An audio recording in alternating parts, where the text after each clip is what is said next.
Olá, pessoal! Meus caros alunos do segundo colegial, todos estão bem? Espero que sim. Pessoal, vamos na aula de hoje falar um pouquinho sobre as ideias de Mendel. A gente vai trabalhar a primeira lei de Mendel. Só retomando, na última aula que eu fiz, no último vídeo, a gente comentou um pouquinho sobre as ideias pré-mendelianas, né? Aquelas ideias que foram precursoras ali da ideia de Mendel. Mendel foi esse austríaco que começou a trabalhar com essa parte das ervilhas ali em experimentos e chegou hoje ao que tem a ideia da genética que a gente usa até hoje, certo? Então é isso que a gente vai abordar um pouquinho na aula, ver um pouco sobre os cruzamentos genéticos e alguns conceitos trabalhados. Primeiro, pessoal, quem foi Gregor Mendel, né? Então ele viveu de 1822 a 1884, considerado o pai da genética. Ele muito novo começou foi para um monastério, se tornou um monge, e ali ele teve aprendeu práticas agrícolas, inclusive com polinização de plantas. E ele começou a estudar ervilha, pessoal, começou a verificar essa questão das ervilhas, o porquê da hereditariedade delas, né, o que acontecia. Então, por que escolheu as ervilhas? Algumas características, está aí no nosso slide. Primeiro, fácil cultivo, ela era uma planta que não requeria muitos insumos, né, muitos cuidados, ela desenvolvia bem. Um ciclo produtivo curto, coisa de 2 a 3 meses, ela já desenvolvia as flores, já desenvolvia os frutinhos ali, então ele conseguia comparar bem isso daí. Grande produção de sementes, então ela dava uma grande quantidade de sementinhas ali para serem comparadas, né? Então isso aí facilitava ali a parte da matemática da coisa, né? A parte estatística. Característica de fácil comparação, então, por exemplo, a flor púrpura, né, roxeada ou branca, a vagem lisa, rugosa, amarelo, verde, o fruto também, a ervilhinha lá, lisa, rugosa, amarelo, verde. E o tamanho da planta também eles comparavam, usavam nos experimentos. E um dos mais importantes, pessoal, essa parte que a flor da ervilha, ela tem os dois aparelhos reprodutivos, tanto o aparelho masculino quanto o feminino. Então, os estames fazem parte do aparelho masculino e os pistilhos ali, que vai formar o gineceu, faz parte do aparelho feminino. Com isso, pessoal, era capaz de fazer a chamada autopolinização. O que seria isso? Pegar o pólen da parte masculina lá produzido nos estames, passar para a parte feminina e daí gerar descendentes a partir dali, tá? E ele conseguia dessa forma atingir linhagens puras, certo? Então ele ia pegando aquela mesma plantinha, fazendo cruzamentos até chegar na linhagem pura. Vamos entender melhor aqui no experimento, pessoal. Aqui, né, mostrando um pouquinho dessas características. Então, antes da gente ver essa parte dominante e excessiva, a gente já vai explicar mais para frente. Vejam ali, então, a forma, a cor da semente, cor da flor, forma e cor da vagem e também a posição da flor e a altura do pé da ervilha, certo? Então, tudo isso poderia ser comparado, né, como resultado do experimento. Vamos agora aos cruzamentos. Então, primeiro, pessoal, para chegar a essa geração parental, representado pela letra P, que são os genitores, ele conseguiu essas linhagens puras, ou seja, ele pegou uma ervilha verde, foi fazendo o cruzamento dela até não ter mais nenhuma ervilha amarela. Às vezes nascia algumas verdes e outras amarelas. Então ele foi pegando essa, cruzando com outra verde, e aí depois, quando nascia todas verdes, ele ia cruzando só, fazendo autopolinização. Ou seja, a mesma planta gerava descendentes, até ter várias gerações que só nascia verde.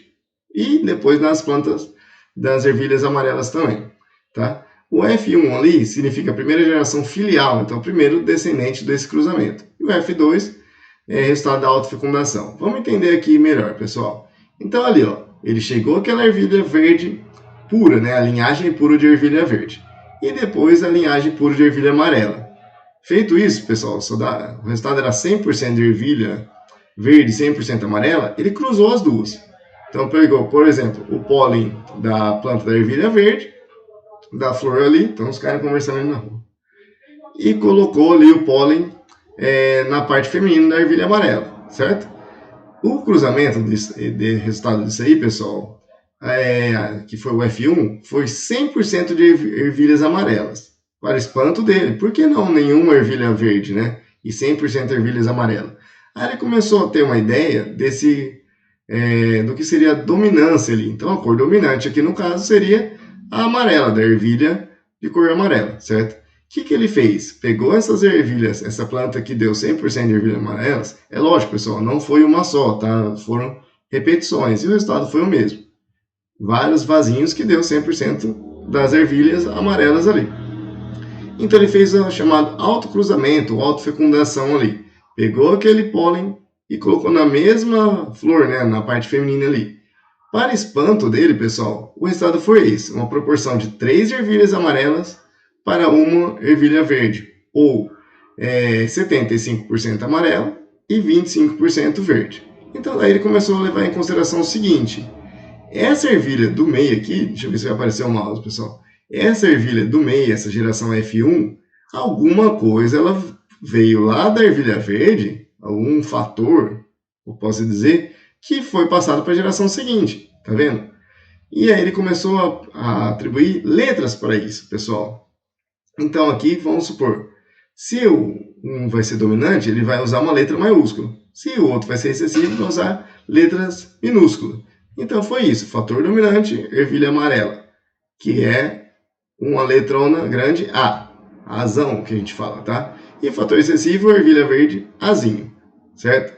Então aí vamos pensar o seguinte, se essa é a segunda ervilha aqui, né, a resultado do primeiro cruzamento, ele precisa ter um fator que vem do pai, um fator que vem da mãe. Falando dessa forma assim, pessoal. Então ele vai ter duas letras, certo? Então seria mais ou menos isso, azão, azinho, tá, gente? E daí, se o azão é dominante, e ela é ervilha pura, ela não vai ter azinho, ela é pura, só é azão. Então vai ser azão, azão, certo? E se a ervilha verde pura veio um azinho, que não é expressado aqui, pessoal, é azinho, azinho, entendeu? Então vamos já aproveitar essa explicação pelo seguinte. Quando o fator é dominante, no caso o azão, não importa se tem azão, azão ou azão, azinho. Foi o caso aqui, pessoal. Tanto essa ervilha, cadê o mouse? Vou voltar aqui que está aparecendo coisa a mais. Azão, azão aqui, pessoal, então ela é amarela. Azão, azinho também é amarela. Então o fator dominante para esse primeira lei de Mendel, ela sobressai a aparência, que a gente vai falar depois que é o fenótipo, tá? E o fator recessivo só vai aparecer quando tiver dois azinhos, que é o caso aqui da ervilha verde, certo? Com isso, fez aquela autofecundação. Então, como se tivesse pego ela mesma, reproduzido, multiplicado por ela mesma. Então, aí, o resultado foi o seguinte, 3 para 1, proporção que a gente diz fenotípica. E, se for em porcentagem, 75% amarelo, 25% verde. Daqui, pessoal, como que é feito? Então aqui é como se fosse uma combinação, se não me engano, acho que da matemática, vai juntar esses dois fatores. Azão, azão, tá? Pega o azão daqui com o azão daqui, azão, azinho, azão, azinho e azinho, azinho por último. São as combinações possíveis, se a gente for fazer o cruzamento dessas esses dois fatores, né? Desses que a gente fala que são os alelos, tá, gente? O alelo dominante, azão, e o alelo excessivo, o azinho, certo? Pessoal, professor, eu vi aqui na apostila, eu vi algum livro, a letra V. Vzão, Vzão, Vzinho, Vzinho. Fica a critério da pessoa, viu, gente? Isso aí é só a forma como é ilustrado, tá? Então, pode ser Enão, Enão, Enão, Eninho. Isso aí pode ser qualquer letra. Bzão, Bzão, Bzinho, Bzinho, tá? Então, isso aí não tem importância. Uma coisa, pessoal, já vou aproveitar. Sempre a gente usa a denominação, o azão vem na frente, viu, gente? Então, pode ser azinho, azão? Pode, não tá errado, tá, gente? Isso, azinho, azão. Mas a gente costuma usar sempre o maiúsculo na frente. Azão, azinho. Se for V, Vzão, Vzinho e assim por diante, tá? Então, isso que ele diz a lei de Mendel. Então, ela na base é isso daqui. Cada característica é determinada por dois fatores, que se separam na formação dos gametas, onde ocorrem doses simples. Nos gametas, pessoal, o gameta feminino e o gameta masculino vai ter uma letra só ali. Então, só um azão ou só um azinho, certo? Quando eles se juntam, aí vai ser expressada aquela característica. Então, encaminha-se de cada gameta apenas um fator. Quando chegar em segunda lei de Mendel, pessoal, a gente vai ver características, né? Vai ser englobado dois fatores, então vão ser duas letras diferentes. Complica um pouquinho mais. Por isso, pessoal, entendam bem essa primeira lei de Mendel, para que essa dúvida não permaneça, tá, gente? Para dificultar ali. Vamos fazer agora a parte prática, né, que vocês vão usar nos exercícios, tá? Como fazer esses cruzamentos?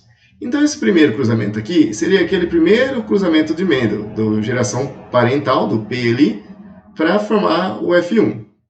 Então, aqui, ó, pessoal, acompanha comigo. No caderno de vocês, quem já copiou a teoria, vai ter esse quadro em branco. Então, vocês vão completar ali, tá, gente? Pode até fazer um do lado, espero que tenha ficado espaço ali. Eu sou craque em não deixar espaço. Então, vocês vão fazer esse cruzamento. Aqui, ó, pessoal, ervilha verde. Então, tem azinho e azinho, não é? Então, você vai colocar aqui no quadro, azinho, azinho. Os fatores que vêm dele, tá, gente? E em cima, azão, azão. Então, os dois fatores que vêm ali da outra ervilha, certo? O que a gente vai fazer nesse quadro? A gente vai cruzar os dois, né? A gente vai juntar esse azão com esse azinho, certo? Então, vem esse azão daqui, esse azinho daqui, certo? Vocês concordam comigo que todos vão ser iguais, certo? Aqui, ó, azão, azinho, azão, azinho e azinho, azinho, azão, azinho. Muito azão, azinho, né, gente?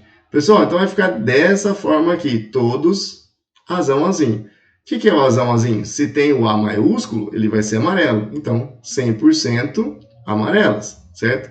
O segundo quadro, pessoal, então ele pegou azão, azinho, vezes azão, azinho. Agora é um carro de som. Eita, é hoje. Pessoal, então a mesma coisa. Azão, azinho aqui, azão, azinho dali da outra ervilha. Só que aqui, pessoal, não é o mesmo resultado. Aqui vai ser um azão daqui, com azão aqui, um da horizontal, o outro da vertical. Azão, azão, certo? Façam no caderno de vocês também, viu, pessoal? Então, esse aqui, ó, azão, azinho. Lembra sempre, colocar... Opa, vou começar aqui de cima. Azão daqui, azinho dali. Agora aqui embaixo, pessoal.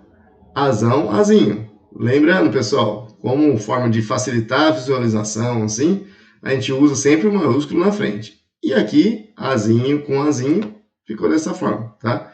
Então, esse é o segundo tipo de cruzamento. Ficou dessa forma aqui, 75% amarelo, tá? Com esses três tipos, azão, azão, azão, azinho, azão, azinho e azinho, azinho no verde, certo? Pessoal, um outro método que pode ser utilizado também, pelo menos para essa primeira lei de Mendel ainda dar certo, é fazer direto no papel, sem o quadro. Eu acredito, pessoal, dessa forma do quadro, um pouco mais fácil de resolver. Na segunda lei de Mendel, a gente também vai usar o quadro, tá? Então, aqui, quem quiser aprender esse outro método também dá certo. Nada mais é que fazer essa combinação, né? Então, azão, azão, tá vendo ali? Então, a gente pega esse primeiro azão e vai fazer azão, azão, azão, azinho, certo? Aí, o que seria azinho, azão? A gente só troca a posição do A, né? Olha lá, azão, azinho e azinho, azinho. Vou voltar, pessoal. Mais uma vez. Azão, azão, vem um azão de lá, um azão de cá. Sempre, pessoal, tem que vir um de cada. Ah, professor, não tem como vir um só? Não, vai vir os dois de cada lado, tá, gente? Aliás, um de cada lado, nunca de um lado só e o outro sem nada, sabe? Isso que eu quero dizer. Aqui, azão, azinho, entendeu? Então, aquele azão já foi. Agora, azão, azinho e azinho, azinho. Então, esse é um outro método. Não sei se é combinação, acho que é combinação, se não me engano, essa parte da matemática. Certo, pessoal? Só para encerrar, então, outros conceitos importantes que a gente tem que levar em consideração, que a gente vai usar, inclusive, nos exercícios. Quando a gente fala fenótipo, pessoal, a gente vai utilizar esse termo para as características que são visuais, né? Ou não necessariamente, pessoal, que são características morfológicas, ou seja, da aparência física do organismo, fisiológicas, a parte do funcionamento interno, né, dos órgãos do organismo, e comportamentais, até comportamentais pode ser que sejam alteradas, tá, gente? E esse fenótipo, ele pode ser alterado pelo ambiente, tá? Na imagem ali mostra, então, o fenótipo é o resultado do ambiente, mas o genótipo. Esse genótipo vem do termo do gene ali, que eu já vou comentar, é a parte genética do indivíduo, então, os genes que ele possui. Por exemplo, se eu tenho a pele clara, só que eu trabalho o dia inteiro no sol, o dia inteiro lá, sem proteção, sem chapéu, sem nada como se diz, de protetor, fica a tendência, conforme vai passando o tempo, a minha pele vai ficando mais escura, pessoal. Isso é normal, é a própria influência do ambiente, né, que está acontecendo. Então, o meu genótipo continua sendo, vamos dizer, pele clara, mas o meu fenótipo já é outro, tá? Então, aí é o ambiente que está alterando esse fenótipo, certo? Então, a gente sofre influência ambiental também. Para encerrar, pessoal, 2 termos importantíssimos, gente. Homozigoto e heterozigoto. Homo, pessoal, lembra do mesmo. Zigoto, o próprio nome já diz, zigoto, tá, gente? Então, são os alelos iguais. Pode ser azão ou azinho, tá? Então, a gente diz que é um homozigoto dominante, azão. Homozigoto recessivo, azinho, certo? Isso, pessoal, às vezes em prova eu só pergunto dessa forma. Um casal cuja característica é homozigoto dominante do pai e a mãe é homozigoto recessivo. Então, vocês vão ter que saber. Azão, dominante. Não só eu, pessoal, em provas, vestibulares, concurso, futuramente, tá, gente? Homozigoto recessivo, azinho, certo? Quando a gente fala heterozigoto, é hétero diferente. Então, são letras diferentes, alelos diferentes ali, que é o azinho. Existe heterozigoto dominante ou recessivo? Não, porque é a mesma coisa, tá, gente? Então, vai ter só um tipo de heterozigoto. E os genes são segmentos pequenos do DNA, né? São trechos do DNA, e o cromossomo são pedaços, são formados por esses genes, né? Os cromossomos são segmentos de genes. A gente pegar o DNA como um todo, pessoal, ele vai estar lá naquela forma, lembra lá da mitose? Toda embaralhada, quando vai ter a parte da duplicação, repartir a célula lá, né, na mitose, ele forma um cromossomo. O cromossomo nada mais é que o DNA enroladinho. E aqueles trechos do DNA, pessoal, os pedaços que vão codificar algo, que a gente ainda vai ver na nossa matéria, são os genes, tá, gente? Então, esses genes que vão definir essas características, esses alelos aí, tá, gente? Às vezes um trecho lá vai dizer se a ervilha vai ser amarela ou ervilha verde, certo? Pessoal, era isso que eu tinha que passar para vocês, tá? Espero que tenham gostado da aula. É uma aula um pouquinho complicada, vejam, assistam mais de uma vez, às vezes, se for preciso, tá, gente? E tirem dúvidas comigo na aula, certo? Pessoal, obrigado, valeu e até a próxima.